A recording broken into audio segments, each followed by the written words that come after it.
Welcome to the Heat Beat Podcast. I'm your host, Giancarlo Navas, and with me today, statistician, and I guess at this point, kind of retired Photoshopper, Christian Hernandez. I can't even remember the last time I Photoshopped something. Those days are well behind me. We have brass, on payroll. There's no need for me to ever open up Photoshop. I only learned that shit out of necessity for work. I don't even do that for work anymore. So why the fuck am I going to even Photoshop it? You know what's funny? I think if you didn't bust it out for Yurt Island, it was just never going to come out. yeah, right. if I am going to open up Photoshop, it's only going to be for Yurt Island. For the Yurtle. Well, we're here. Heat absolutely demolished, obliterated, dominated, sent to the Shadow Realm. Any straight sunned. Oh my God! Just anything you want to say, they did to the Hawks. Any bad thing to the Hawks, it did. I just finished rewatching the game, and it was a lot worse on rewatch. Poor Atlanta. There's so much that we got to get into, but news broke right before we went on air, which is why we took a little longer to get on because we were kind of catching our bearings on what the fuck happened. The Defensive Player of the Year was announced. Christian, did you see the news? I did see it, Gianni, and I can't say I'm surprised, but man, am I disappointed. You have been, I think, one of the loudest people on Heat Twitter, just asking the question, why are we just like giving a Marcus Smart an award? Like, I don't think anyone's questioned it. I just think the narrative kind of came up and everyone's like, you were like, somebody break this down for me. So, I mean, I have also since probably a month, maybe 6 weeks ago, I have been occasionally kind of reminding the timeline not to get too hyped about the idea of Bam winning Defensive Player of the Year, really solely for a couple of reasons. One, the inherent bias that lies with most national media when it comes to the Heat, and this is a media-driven award. And two, it's a wide-open field. And whenever there's a wide-open field for any kind of awards, that's when you get some weird stuff to happen. So now you get the Celtics, who made this really remarkable second-half run and ended up being one of the top seeds in the East. And this is how the writers decided they wanted to reward that season. I really have no other way to explain it. Like, I want to hear your thoughts on it, and I'm actually still pulling up some different pages to kind of reinforce the argument of why Marcus Smart, specifically. But I mean, Johnny, what are your thoughts on this? So I actually thought, Bam had a quote the other day that he said that that all these other guys play on TV more than he does, and they get no more exposure. Nobody wants to talk about that. And then I want to give a shout out to the account that tweeted it at BammyBurner on Twitter. It broke down the national TV games. Phoenix 23, Celtics 22, Utah 14, and the Heat 10. And Mikal Bridges, Marcus Smart, and Rudy Gobert were the three finalists for the award. I think Bam probably finished fourth in voting if you really broke it down. But that to me was really interesting. And I think and Christian, we've talked about this a lot. I think most people don't know how to discuss this team because they don't watch them enough and because they've had a bit of a weird year where guys are out. But their defense was not great that stretch that Bam was out. It was really the offense carried by Jimmy being out for a lot of that time. Kyle, shooters, fast, run up and down. When Bam came back, and Cooper Moorhead has tweeted about this a ton, the Heat's defense is best in the league when he's on the floor. He has a lot of responsibility. His job is to prevent shots at the rim as a point of attack switcher, which the Heat are one of the best teams in preventing shots at the rim. He does everything. And we saw a lot. And I think it's almost poetic that Marcus Smart got lit up for 36 last night. And the guy that, everyone was questioning, well, Miami's not going to be able to stop Trae Young. Bam and PJ put him in the seventh layer of hell. So I do think that's interesting. The timing of that, Christian, was funny to me. Oh, absolutely. And Celtics Twitter has been very, very loud about reminding everybody that apparently only like 12 of those points that Kyrie scored were supposedly when Marcus Smart was directly on him. But yeah, it's again, and it's, it's really hard to talk about a defensive award in general because for people that are not into a lot of the advanced, statistics, that kind of have fueled like the analytics movement of the NBA, one of the glaring weak spots is defensive metrics because they have proven to be unreliable, inconsistent, and frankly, a lot of times not being a true picture. Because you always want to compare it to the eye test. You want to make sure that whatever stats are telling you, you can confirm it when you watch a game, And so that's the kind of noise that you're trying to avoid. So the way that I go about it for defensive related things is that there's a lot of metrics that are all kind of meh, So you look at all of them and you look for trends. You look for the same guys popping up towards the top, and that's really the best way to try to gauge who is having an impact defensively, at least with the metrics that we have on hand.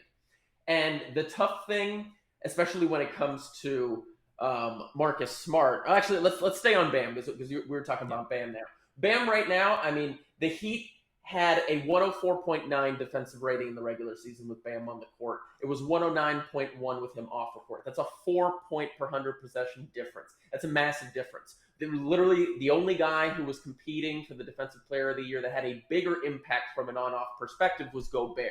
And frankly, Gobert is the only other player, in my opinion, who has a legitimate Defensive Player of the Year argument along with Bam.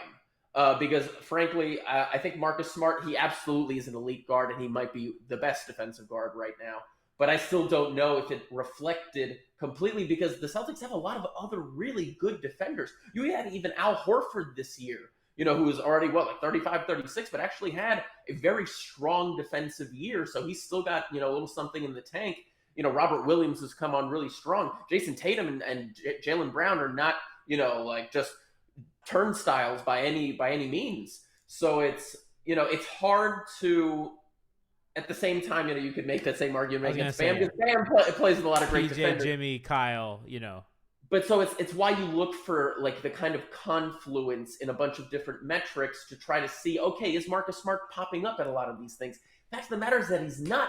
And more so, it was other teammates of his that were appearing in a lot more of these metrics, which kind of made it hard to understand why Marcus Smart came to the top and then ultimately now ended up winning really so quickly. It feels like the movement happened in a matter of weeks. And part of that, I think he played the media really smart, right? He's like, why doesn't a guard ever win? And I think everyone's like, that's a good point. You know what I mean? So I that part of that I get.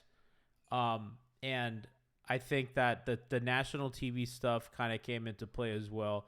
I think a couple things. I think, when you look at on-off, I think sometimes that punishes guys that have really good backups, right? That's why Embiid's on-offs look like redonkulous because, his backups are always trash and Giannis has a lot of good teammates and his aren't as pronounced, but, at the top end. The Heat defense is better when Bam's on the floor than when Rudy's on the floor. Just because the gulf is huge doesn't change the fact that that doesn't, Rudy has a huge gulf too, but that's because Hassan Whiteside's his backup. You know what I mean? Would you take Hassan or Dedmon? I'm not even joking. Are you actually asking me that? No, because the answer for I think most Heat fans is we take Dedmon, no question, right? So it's that doesn't punish Bam because Rudy has a huge on it, but I think Marcus is a deserving candidate. I don't think I understand why Heat fans are mad because it just feels like our guys just never get a fair shake unless it's like LeBron or something. I mean, even the Dwayne stuff. I think didn't Dwayne finish behind CP3 in the MV3 year? I think Dwayne got the most second place votes or the more first place votes, but Chris Paul in the aggregate finished higher in MVP voting the 2009 year. And it's just like it's just a constant, like, if it's not LeBron James, it's kind of bullshit. And even the narratives about Tyler, like but Kevin Love, pretty sneaky nice year, and it's like, you fucking kidding me. I mean, but really, like, the fact that people had to make arguments like that for Kevin Love really just reinforced how it was a runaway race, which has become apparent. And have they actually announced it yet? They haven't, which they should have announced that first, because that one's not as significant as DPOY, I feel. MIP and Six Man are like kind of like the Ant Awards, and then like the DPOY MVP are like the big boy awards. You keep saying DPOY, I feel like you're saying Depot, and it's just like, it's fucking me up. Who says DPOY? A lot of people say DPOY. Really? Yeah, But like that, like, yeah, I guess DPOY. Yeah. DPOY? I've heard DPOY and I've heard DPOY. The players I've heard. Can we make a poll if anybody out there actually says DPOY? Can we do that? Yeah, I'll do it. I'll make a poll. So, we just wanted to kind of start the show with that. I mean, that took us off guard. What do you say, DPOY? Or, I don't know, defensive player of the year? No, yeah, I mean, if you're just pronouncing it, you're just saying defensive player of the year, right? No, I say DPOY, man. I say DPOY. I get everybody wants to save time, but damn. Yeah, we're a fast-moving society. All right, so moving on to the actual on-court product, and we'll start with defense, and I want to get into some rotational things and who was left out conspicuously and stuff like that, but Miami, Chris, I thought played that as straightforward as you can. They didn't do anything too different from the regular season. They are going to switch a ton of shit. Mm-hmm. I thought one of the things that they did that was interesting, Chris, is they at times switched some off-ball stuff to kind of minimize how often Max or Duncan got onto Trae Young. So, like, usually they'll have Trae coming off. Like, if Trae might bring the ball up, hand it off to Gallo, who's at the wing, and then Trae will kind of come off the ball again in motion. And, in those actions, they'll switch Max off ball, which is not something that they normally do, so that, they pre-switch. So then now Trae either gets Max on him earlier while he's in the original set, and then they switch the last screen or stuff like that. So that was one thing I thought that they did that was interesting. But, Chris, other than that, on defense, it was straight up switch. PJ was helping off shooters all the time. He was cheating. If that was Wright or Okongwu or whoever the fuck, or John Collins, they were helping off those guys. He was splitting the difference, helping out whoever was switched on to Trae. It was just, they played it as straight up as Miami plays anything. 100%. I mean, there was a stretch there in the second quarter, I remember, where it seemed like it was like 5 or 6 straight possessions of, them settling for a Gallinari like 18-footer, and I was just, and that's absolutely what you want to have them take all series. Priority number one is get the ball out of Trae Young's hands. And like you were saying, it's not like the Hawks are have a ton of shooting out there. I mean, who's probably the best 3-point shooter in that starting line? I guess it would probably be Hunter, Probably Hunter, yeah.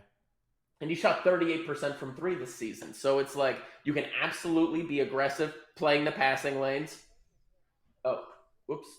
Oh, God. Okay, sorry, I had a tab that just came Too many numbers. I was like, Gianni, what are you doing? I think it's just the Heat have a very sound game plan, and it's an easy game plan because you're not doing anything differently for a specific person. I actually did not notice that they were not switching like on off-ball type situations. No, they were. They were switching the off-ball stuff. They were switching literally everything then. And it wasn't on every play because some plays they wouldn't do it, and I do think that makes when you switch everything off ball. So I've heard people talk about this. You have two tools of thoughts. You can switch some stuff, not all stuff, or you can switch all stuff. And I think when you switch all stuff, it just makes easy, right? Because we switch here. When you say we switch some stuff, not all stuff, you make your life a little complicated because now there's too much to keep in your head, and not everyone's equipped for that. So they went through stretches where they switched everything, and then other times where they just ran their base defense. And I think that was kind of a smart move by them, not to just have it complicated all the time. Yeah, 100%. And I mean, if you're going to switch like that all the time, you have to have defenders who are truly aware of what's going on at all times. Like you brought up Hassan Whiteside before. You could never do a scheme like that with Hassan because that requires a good amount of agility to move around and to move around people, but you also need to be paying attention. Essentially, anytime that your man comes close to another one of his guys, you got to look for the other guy. So it's like you're constantly like on the tip of your toes, but that's also why it's so difficult to deal with offensively when a defense is executing with an all switch. If you can't expose a particular mismatch, there's really no avenue to get a clean shot. And really we saw the wheels falling off for the Hawks, when Trae Young couldn't save them with a lot of those deep threes that he's accustomed to making a decent percentage of. And it's like it really became noticeable. It's like without that to kind of buoy their offense, it can get real ugly at times, and that's how the game kind of got away from them. Shout out to Smiley TK3 in chat. Been listening to you guys for the past 12 years or so. Now love your content. That means a lot to us. We're coming up on this is year 9, coming up on year 10. So, I mean, you are OG of OG. So thank you for that kind of support and following us all the way to this journey here. As we stream these shows live on Twitch, if you're listening on the pod, get in on stream. We do it I think MHB is pretty consistently every off day at around 7 p.m. Eastern time on twitch.tv/MIAHeatbeat. If you're not on Twitter and you don't get the updates, if you want to get updates, you can like us on Twitch. You don't have to sub. You could just like, although subs are appreciated. But if you just like, you get notifications and all that. So check us out on stream. And if you can't check us out on stream, watch the VODs on YouTube. Those are fun. Shout out to the YouTube audience. Smiley's like, oh, it was 10 years. I thought I started listening ever since LeBron came down here.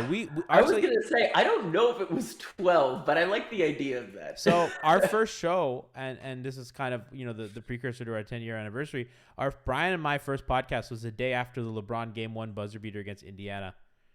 The one that he got at the rim. With the left-handed layup, right? Yeah. So that'll be 10 years next year, which is really fun to think about. So yeah, they played that matchup pretty straightforward. I don't think they did anything particularly complicated.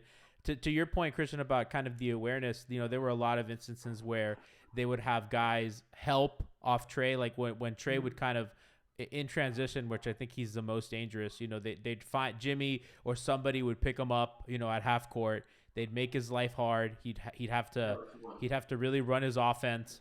Yeah. And they would send either Max as help or somebody else as help, and then PJ kind of split the difference with the shooters.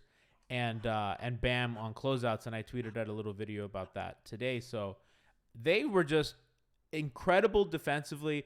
I thought Max survived on switches. I thought Duncan survived on switches. Let's talk adjustments, Chris, because that's not, that's obviously probably going to be the worst game that Atlanta is going to play this series. I think that's a safe bet. I do think Miami's in firm control, and I think we saw that was an extreme of everything that could go wrong for Atlanta. That's kind of how it's going to look. But let's talk about what Atlanta can do to help themselves a little bit. One thing I noticed, Chris, it was one screen and bust in the half court for the Hawks. I think they can run a couple more things, some more kind of getting Trae off of the ball. I know he's not like that kind of player, but kind of to grease the wheels of your offense a little bit, to run some other stuff like maybe some Spain pick and roll that they do pretty often that they didn't really run last night. More of him and double drag, things like that. I don't. They have to hit more shots if they want to be in this series, but I think that it's going to start with them kind of having some more motion, because if you're a switch defense, you bait teams into isolation. That's what those Houston Rockets teams did. They would bait the Warriors into iso ball. Mm-hmm. They can't, if the Hawks want a chance, they can't do that. Right. And I mean, they definitely were switch hunting, obviously knowing that the Heat were going to switch, but like it didn't feel like it was many times that you had like, Tyler or Duncan or somebody like that out there on an island looking exposed. And at the same time, that also speaks to the fact that, Tyler especially has made a lot of strides defensively as the season's gone on. He's doing a lot better job of staying in front of people and at least keeping contact and not just, allowing like clear blow-bys. Any contact that you can maintain with the offensive player, there goes the camera. Any contact you can maintain is always going to affect them a little bit, and it's going to improve your chances, So, like in terms of like obviously the Hawks, like the thing that I feel like everybody needs to keep in the back of their mind is that it was a bit of an anomaly in game one on both sides of the ball when it came to the 3-point shooting. You had Trae Young and Bogdanovich combined for 0 of 11 from behind the arc. And you had Duncan and PJ Tucker combined for 12 of 13 behind the arc. If both of those were relatively median, that might actually have the Hawks a little bit out in front, you know? So in terms of how big of a swing that is, you know? But at the same time, obviously the Heat were up massive in the third quarter. To some degree, they probably took their feet off the gas a little bit. So it's hard to make too much of, like, the Heat definitely, I don't think are going to change anything. The Hawks will probably try some different things, and that's where we'll see if they can truly make this a series, you know? I don't personally think it's going to happen just because the Heat have the right strategy for Trae Young, and he had a lot of difficult looks. He had a few open looks that he just missed, but his life was mostly really hard. He had 6 turnovers to 4 assists.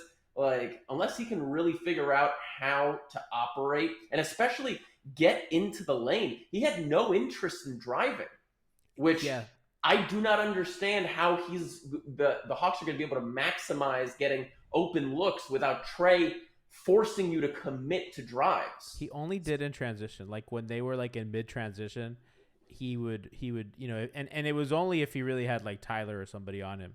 He would try to like use that chance. And I think that rushed him a bit, Chris. He had a couple floaters that he missed that he usually makes because the Heat kind of got him to play a little hurry up in a way that it wasn't on his terms. You know, it was on their terms. Correct. Yeah. And obviously, I mean, the fact that the Heat got out to an early jump and by the second quarter had kind of blown the game open, you know, you can kind of devolve a little bit like mentally and psychologically when you're seeing that lead run up and then you start trying to force things and like you get away from your game plan and going to your strengths. And that's where a game can kind of get away from you. So, you know, it's going to be important for the Heat to come out strong again and really just try to demoralize this Hawks team before, you know, we go back to Atlanta and the Heat have another home game. Chris, how was the crowd? It sounded really good on TV. Oh, it was really great. I was actually expecting kind of a little bit, you know, it's 1 p.m. on Easter. You know, I guess because it's Easter, probably not too many people are super, super hungover. But it was loud right when I got there. It was loud from the jump. It definitely was. You know, obviously it was late arriving. The traffic was awful. And I feel like at this point, it's like, the Heat fans, they like to be a little bit late, but it's also the fact that it's like 30, 40 minutes for like the 7 blocks, like from any highway to the arena. It's madness, you know? So if you're anywhere on Biscayne trying to get like south or something, it's impossible. Every time we've gone together, it's fucking 30 minutes. We could probably walk that. But it was a great atmosphere. And obviously, you know, this is a great team to face in the playoffs. You're not going to have a bunch of your fans in the arena. I don't even know where their fans are. Where do you stand on Mickey not buying shirts? Oh, thank you for bringing that up. That pissed me the fuck off. Can you explain to the audience what I'm talking about for those who don't know? So I'm sure everyone, especially like back from the Big 3 days. John, do you remember which specific year was the whiteout? Was that 2011? Every Big 3 playoff run. They were all whiteout, and then 2006 and 2007. Oh, okay. I believe. Did they white out in 2016? I don't remember. I know it's been a while since they've done it. Yeah, so it's possible it could have been. The last one might have been the LeBron year. It might have been the year where they were the 3 seed with Wade, Uncle Lou. Right. I don't remember though. But yeah. So the Heat aren't even in the tax right now, are they, Gianni? No. Okay. So it's like, what the fuck are we doing here? All right. Like, I have had season tickets now for I don't know, going on 7 years. And every single playoff game, they got a shirt in the seat so that the whole crowd can be on the same page. Half of the people, everybody in the 100 level that is going to the games, apart from me and like 3 other people I know, have no fucking idea what's going on with this team or anything. They're not on social media. There are older people that view these seats as an investment. They sell them. They give their grandkids the tickets. I don't know. That's why they never show up.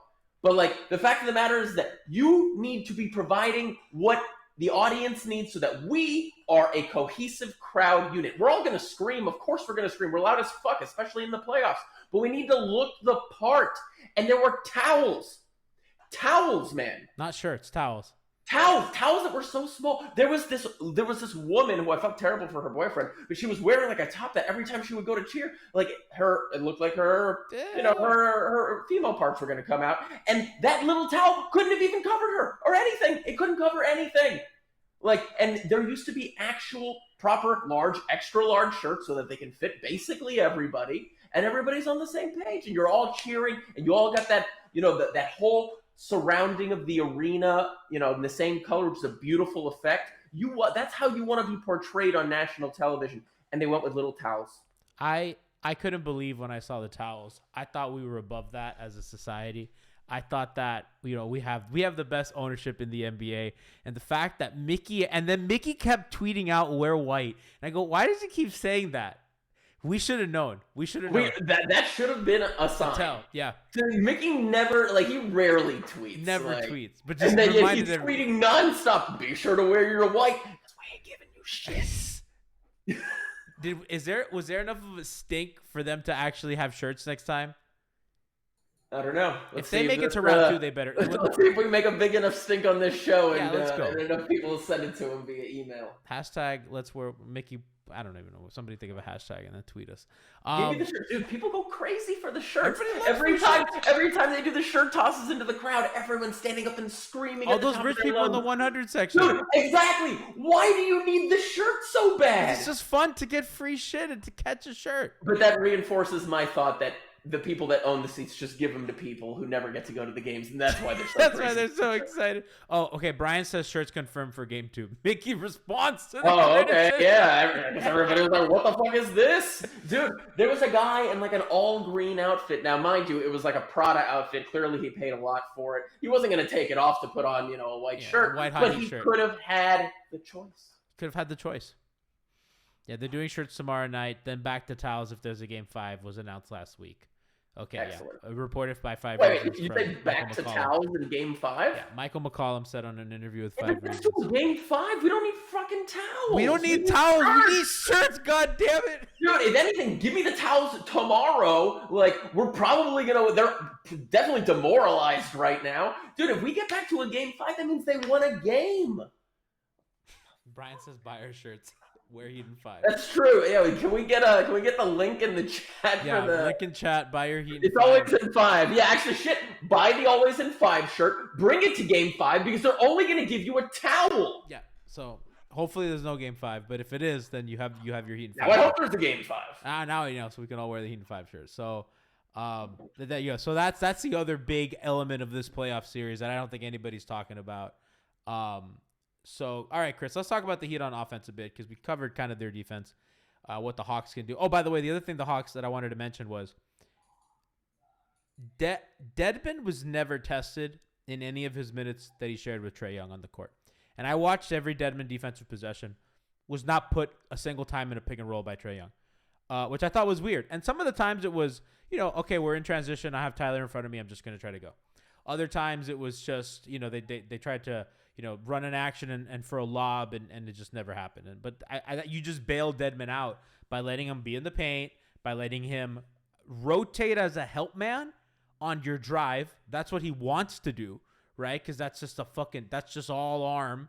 It's all arm that has changed many, many, many motors and transmissions, right? All that grease. All that grease, right? And if you put him in pick and roll, that's what you want to. If you're Trae Young, if you're a good shooter off the dribble, that's how you get yourself in rhythm. And I think that next game, the adjustment's going to be, all right, you find a drop big, whether it's Dedmon or whoever, and if Bam's obviously not going to drop, so it's just going to be Dedmon unless they play Yurt.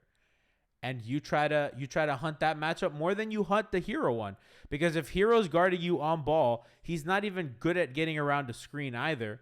You know what I mean? So if you just you're in a one-on-one with Dedmon with Hero trailing, that's one of the ways I can see that. Chris, I did like that the Heat, when Bogey did put Dedmon in pick and roll, Dedmon was coming way, way out. He was pressing up on the pick and roll, and he had a couple fouls.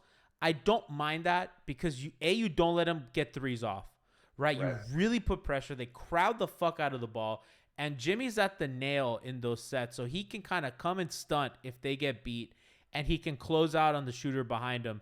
They make those passes really, really tough. I like that look for them. I do think that Atlanta is going to try to attack that more into game 2. Yeah, that's a great point, G. I actually am surprised that both of them, both Bogdanovic and Trae Young, didn't try to attack Dedmon more. But again, that speaks to he actually looked really good out there. I mean, I know that he's been dealing with some injuries, but he's definitely looked more agile out there than I remember seeing him of late, and so that's good. So hopefully that extra week of rest was good for Dwayne. Hopefully he wasn't fixing too many carburetors. And actually relaxing.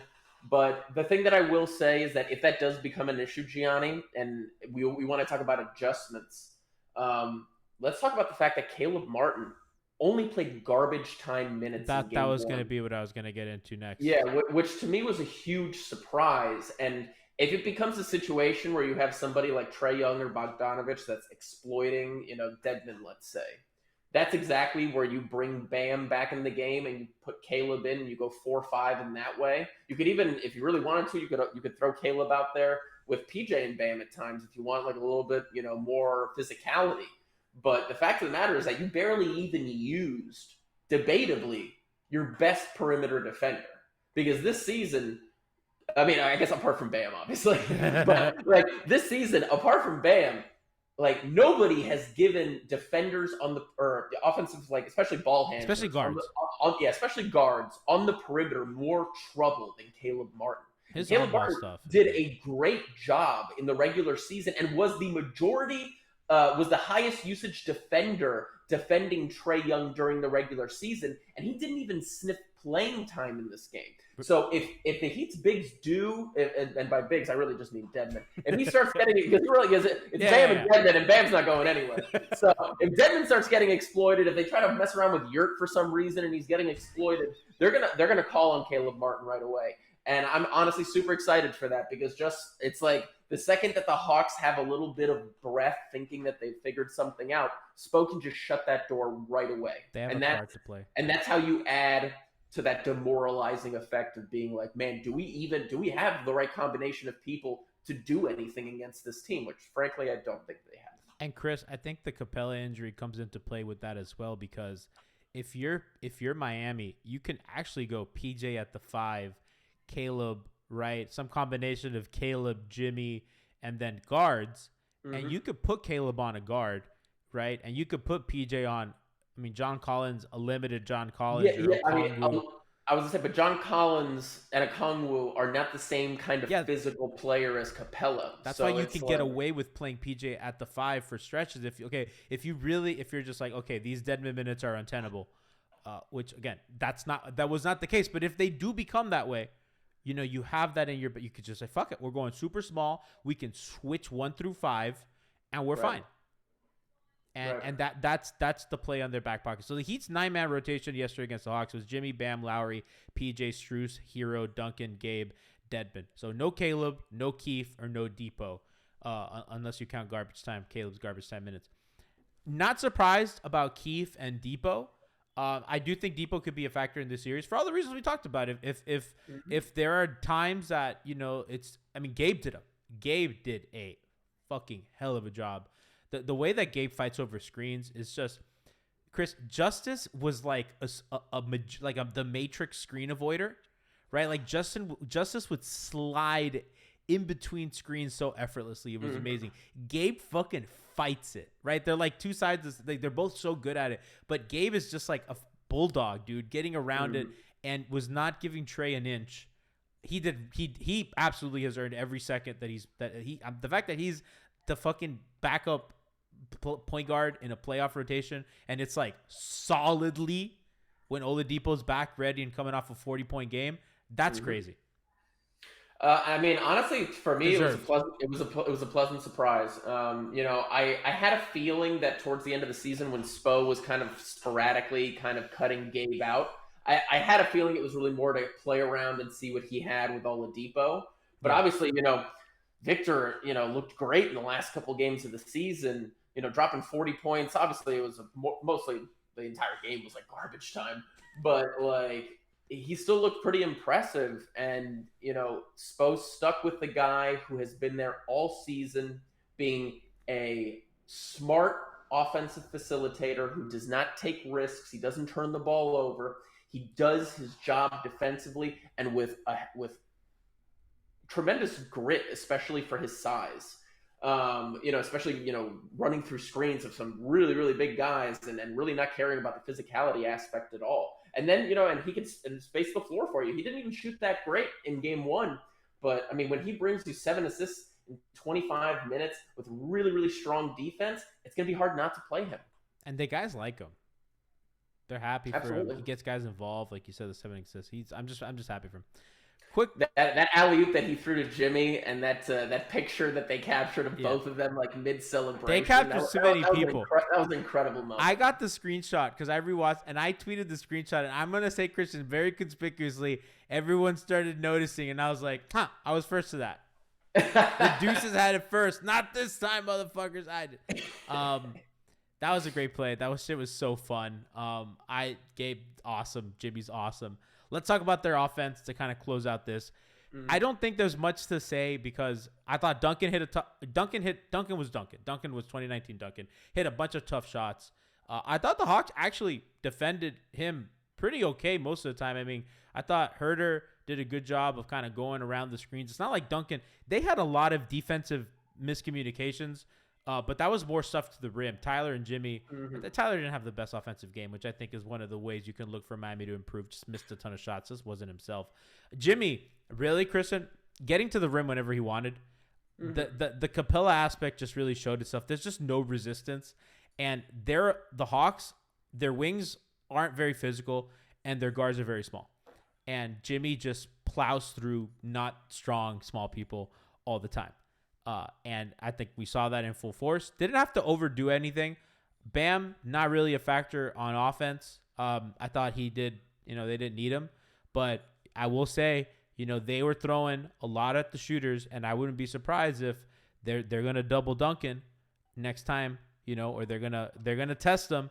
And that slip pass was very available. And the thing without Capella and a limited John Collins, if they blitz the ball, and Bam's in space, that help is too small.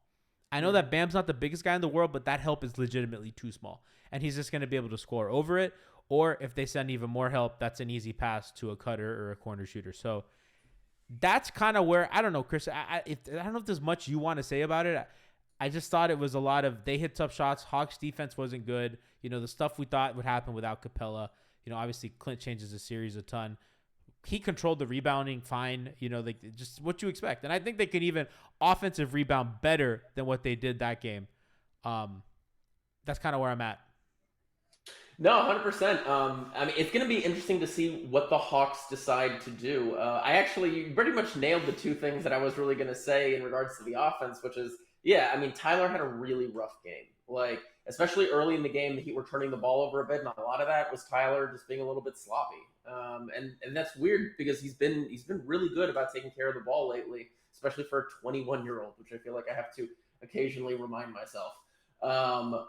But he is 22. I'm sorry, he's 22 now, but still, point stands. But yeah, the thing I'm really interested to see is are the Hawks going to overreact to the shooting barrage, especially from Duncan?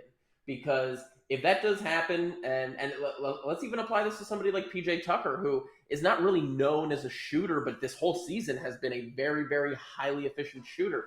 If you got guys paying a lot more attention and staying tighter to the shooters outside, you've got to look at guys like Bam and Dedmon, who are most likely going to end up with way higher point totals in game two because those looks are going to be there. And when you've got smart players like Duncan and PJ, they will make those slip passes, and that's just going to lead to more mismatches that are really, the Hawks were one of the worst defensive teams in the league for a reason. And it's that they really, once you find a way to exploit them, they don't really have the bodies to kind of, cancel out, a well-executed play. You know, you don't have those versatile defenders. So it's gonna they're really Trae Young has to be Trae Young if they want a chance in this series. It's simple as that. McMillan is a pretty stubborn coach, old school guy.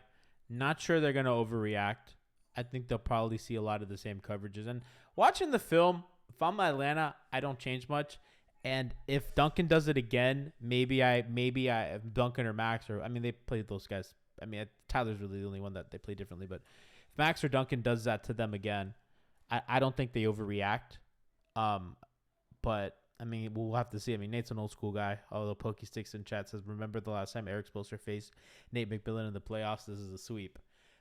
Could be. I think Spo got Nate fired, right? Yes. Did he? Yeah, he did. It would be funny if Spo got Nate fired again. I mean, that's a fucked up way of putting it. He didn't get him fired. He was clearly already gonna be fired, and that shit was just bad. You know, Spo also got him hired.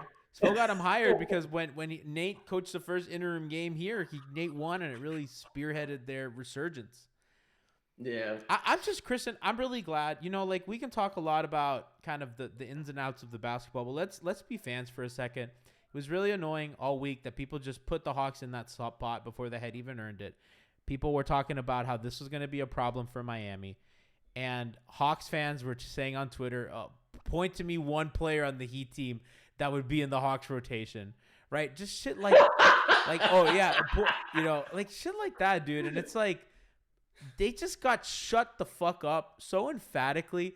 That shit was so embarrassing. Trae Young hit one field goal the whole game, had 6 turnovers. Chris, he hit one more field goal than you. One. And he barely. That was the and one that he had when Tyler fouled him. That's the only one he hit. I mean, that's what I'm saying. That was also, if I recall correctly, the only time that he attacked the basket, which was on a transition steal. Yeah. Like, I mean...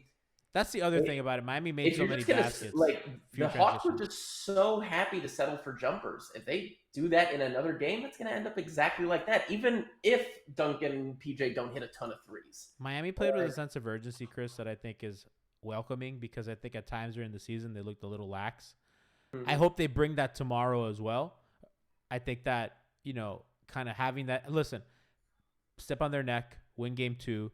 And then you basically just have to win 1 in Atlanta, and that series is over. Yeah. You know, especially if it's game 3. So I mean, look, we knew exactly what this team was going into this season. Yeah. They brought in veteran guys that have won before and know what it takes to win. Fuck the end of the regular season. Coast all the fuck you want, but you turn that shit on when it counts, and that's exactly what you get, a 24-point win. What are they going to do in game 2? I think it's going to be a lot of the same, but let's see. Let's see if the Hawks got something in the tank that the Heat maybe aren't ready for. To your point, if we talk about the Heat's 9-man rotation, you know, of those guys, you know, Jimmy's been to the finals. Bam has been to the finals. Lowry has won a title. PJ has won a title. You know, Hero has been to the finals. Duncan has been to the finals. Dedmon, vet in this league for a long time. And then you have the undrafted guys, Strus and Gabe, who, by the way, you know, those guys did not look frazzled in the slightest. If anything, those undrafted guys come with an edge that, you know, kind of better prepares them for these moments, right? Because for them, even practice is a game 7, right? You know what I mean? Like for these guys, summer league is game 7 because they're risking getting cut, right? So they've had to play with this level of intensity and this effort their whole lives. And that's why those guys, I mean, they came into their first playoff appearance and they were boom, boom, boom, ready to go because they understand. This has been their life. So I'm not worried about our undrafted guys. I'm not worried about anything. Kind of, you know, I think a very welcoming, comforting sight for Heat fans after having, Christian, I compared it to, you know, being the nerd that I am. It reminded me of like in an anime when there's like a tournament arc and the protagonist, you know, the protagonist never fights first. And he's like kind of he has to wait like 7 episodes. And then he does like the next stretch. He's like, finally my turn. Shit would have felt like, man, we came out, we blasted them, felt good as a fan, felt good. That's the first home playoff win since 2016 because the bubble happened and all that stuff. Oh yeah, that's a good point, man. I didn't even think about that. It's been a while. It felt good. We know that this team is good. They're one of the contenders. They looked better than anybody else has the first day. And again, Christian, I got mad that Bro, it's Sunday. It's 1 o'clock on Easter. I'm gonna day drink. It's the first day of the playoffs. This is exciting. We love basketball. I'm having a couple fucking drinks, watching my fucking team, and I'm tweeting out, shit. And everyone's mad at me for being excited that we're winning by 50 points in the playoffs. They're like, it's a 9 seed. Calm down, everybody. What the fuck, man? Shut up. Okay, to everybody that's listening, either live or on YouTube, shout out to YouTube. Take every moment you can to talk the most shit possible. Tomorrow's not guaranteed. We might not even be here tomorrow. You don't know what's going to happen. They could cancel the season tomorrow. There could be another COVID tomorrow. Super COVID. But anyway, every fucking day, make the most of it, especially when it comes to talking shit on the internet. The greatest thing that we have been given in our lifetime. Go all out. And especially if you see Hawks fans saying some crazy shit, troll them to death. This is the fun of it, especially when you're winning. Don't take the winning for granted. Maximize. Listen, if you have ridiculous Hawks tweets, send them our way to Heatbeat or to me. I'm in full-on troll mode. Bro. I'm bookmarking everything. And listen, I think Twitter has known by the way, DeMar, I have my receipts loaded. I already let a couple of them out. With the Knicks season, I let those fly. I don't forget. I keep shit and I get ready. So if you guys see some shit that I've missed, shoot it my way. I saw Hawks fans saying that this was a fluke. I cannot believe how a 9 seed can be so fucking cocky. Pokey6 said ESPN uploaded a video of Marcus Smart's best defensive plays and it's less than a minute long. He's good, but come on, man. Oh, my God. I love it. Yeah, and I saw that Pokey says, no links in chat. We have it set up so that links get deleted. It's not a personal thing. It's just don't post links in chat because we have our mod bot to delete it just so that nobody sends, spam or viruses or whatever. So it's just an automatic thing so that y'all in chat know. Christian, last thing before we get out of here, any adjustments that you see for the Heat on anything? We talked about some of the things the Hawks can do. I kind of think they stick to their game plan. We talked about some of their countermeasures. Is there anything that you see them changing, or you do feel like they don't have to change shit? They're the ones dictating the series at this point. I mean, we went this entire podcast, Gianni, and I'm pretty sure that we didn't mention Kyle Lowry, Jimmy Butler, or Bam in the context of the actual game one. So, I think that says everything. It's when you don't have that thing to say about those guys and everything ran so smoothly, you do it again. You do it again and see if they can stop you. They did their job. Yeah. They did their job. I'm pretty much with you. Everybody, thank you so much for joining us. Remember, we have the Weird Alf pregame show before every single playoff game, and 30 minutes before, and we also have Hangover Time postgame show live after every single Heat game. Our playoff coverage is extended, and we have Needle to the Groove this Thursday, Miami Heat Beat on Wednesday, Hot and WAP on Tuesday, and of course, schedule. We got bloated schedule. This is full-on playoff mode. I said loaded. Yeah, I said bloated. As bloated as Embiid looks and Harden right now. Enjoy basketball. Enjoy our times. This is Heat in 5. Always, baby. Always, baby. See y'all tomorrow.